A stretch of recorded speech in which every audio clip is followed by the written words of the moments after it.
여러분 안녕하십니까? 중앙대학교 미래로팀입니다. 저희는 BIM, 세종이 발휘되다를 주제로 프로젝트를 진행했습니다. 다음의 순서로 진행하겠습니다. 먼저 저희는 공학도로서 엔지니어링 역량을 증진하고 정보화 시대를 향해 첫걸음을 내딛기 위해 경진대회에 참가하였습니다. 그리고 현업에서 선배님들이 사용하시는 소프트웨어를 경험하며 업무 프로세스를 이해하고자 하였습니다. 프로젝트의 시작 시 도로 혼잡도 문제를 해결해보고자 했습니다. 그러던 중 세종시가 교통 혼잡으로 인해 몸살을 앓고 있다는 사실을 접하게 되었습니다. 또한 전국에서 가장 높은 세종시의 인구 증가율로 보았을 때 미래에는 이 문제가 더욱 악화될 것이 분명하기에 저희가 해답을 내어보고자 했습니다. 여러 대중교통 수단들 중 트램과 BRT는 운행 지연 변수가 너무 많기 때문에 정시성을 보장할 수 없습니다. 따라서 도시철도를 건설하기로 정하였고 그중 수송과 관광, 두 마리 토끼를 모두 잡을 수 있는 모노레일에 주목했습니다. 또한 전국에서 가장 높은 세종시의 인구 증가율로 보았을 때 미래에는 이 문제가 더욱 악화될 것이 분명하기에 저희가 해답을 내어보고자 했습니다. 여러 대중교통 수단들 중 트램과 BRT는 운행 지연 변수가 많기 때문에 정시성을 보장할 수 없습니다.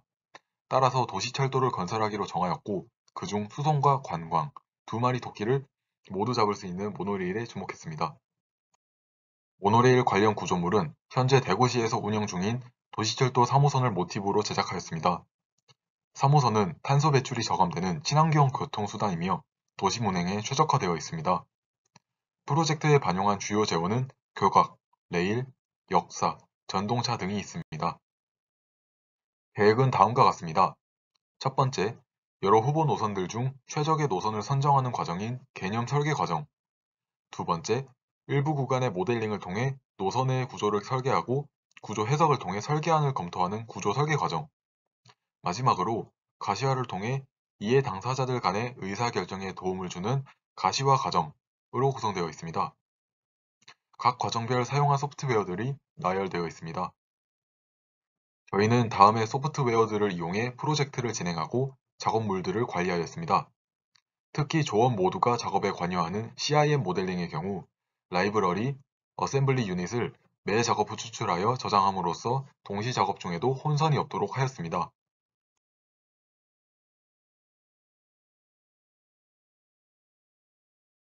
다음으로는 본격적인 프로젝트 내용에 대해 설명드리겠습니다.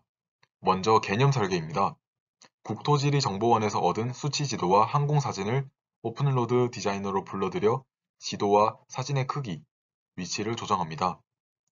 그 후 터레인 파일을 생성하고 DTM, 랜드 XML 등의 형식으로 추출합니다. 추출한 지형과 사진을 오픈로드 컨셉 스테이션에 불러들여 본격적으로 노선 제작에 들어갑니다. 기본적인 도로망을 사진을 참조하여 3D 지형 모델 위에 작도하고 그 위에 후보 노선들을 작도합니다. 그 후 모노레일과 유사한 템플릿들을 제작하여 적용했습니다. 그 결과는 다음과 같습니다. 최종적으로 A 노선과 B 노선을 비교하게 되었습니다. 전 구간 경사도가 1%를 넘지 않고 특수 구간을 제외하면 최소 지상 5m 이상이 되도록 운행 고도를 설정했습니다. 그 결과를 다음의 표로 정리할 수 있었습니다.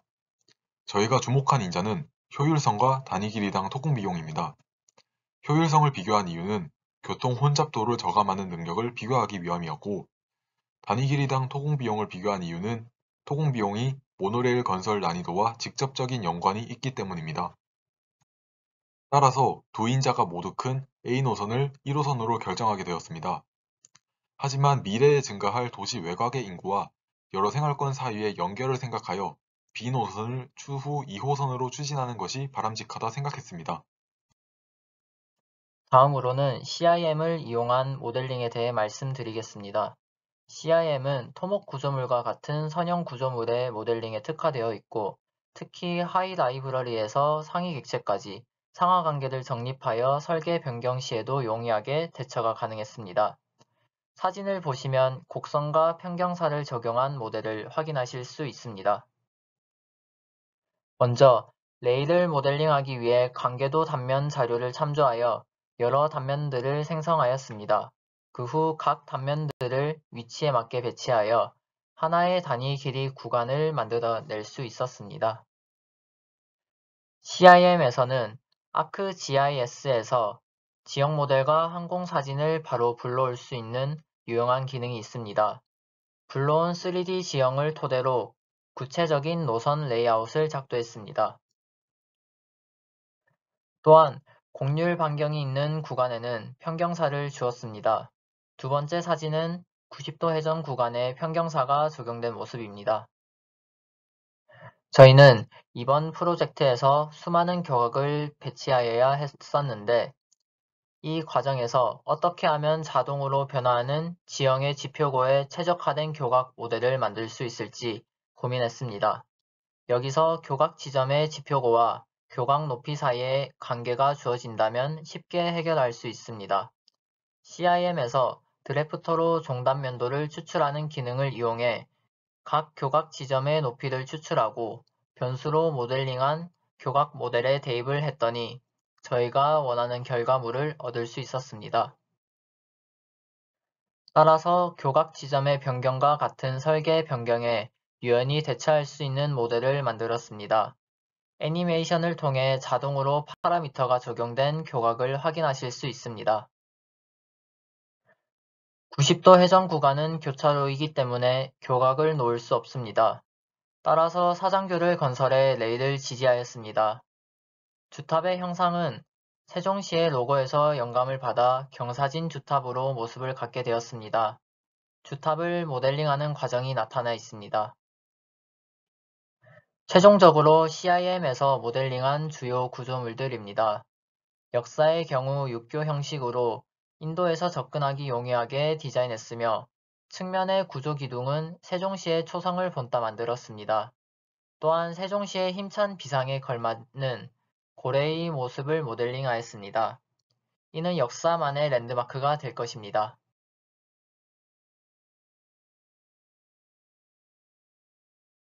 다음으로 시비를 이용한 구조 해석에 대해 말씀드리겠습니다. 저희는 설계한 모델링이 구조적으로 과연 타당한지 확인하고 싶었습니다. CIM은 드래프트로 구조 도면을 자동 출력할 수 있는 기능도 있지만 시빌로 해석 모델을 연동할 수 있는 기능도 있습니다. 따라서 모델링한 역사의 주 기둥에 가해지는 응력을 분석하기 위해 역사 모델을 간단한 전처리 작업 후에 시빌로 연계하였습니다.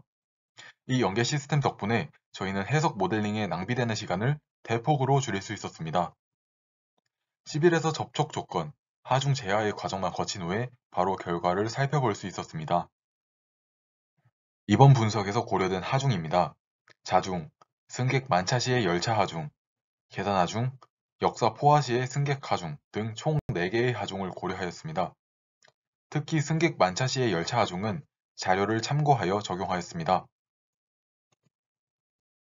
하중의 1.2의 개수를 고려하니 주기둥에 최대 2.2MPa의 응력이 작용하는 것으로 나타났습니다. 설계 압축 강도가 24MPa임을 고려해 효율적인 단면을 설계하기 위하여 기둥 단면의 크기를 1x1m로 변경하였더니 응력이 10.9MPa로 안전계수가 2.2가 되었습니다. 따라서 저희는 이 단면을 적절한 단면이라 판단했습니다.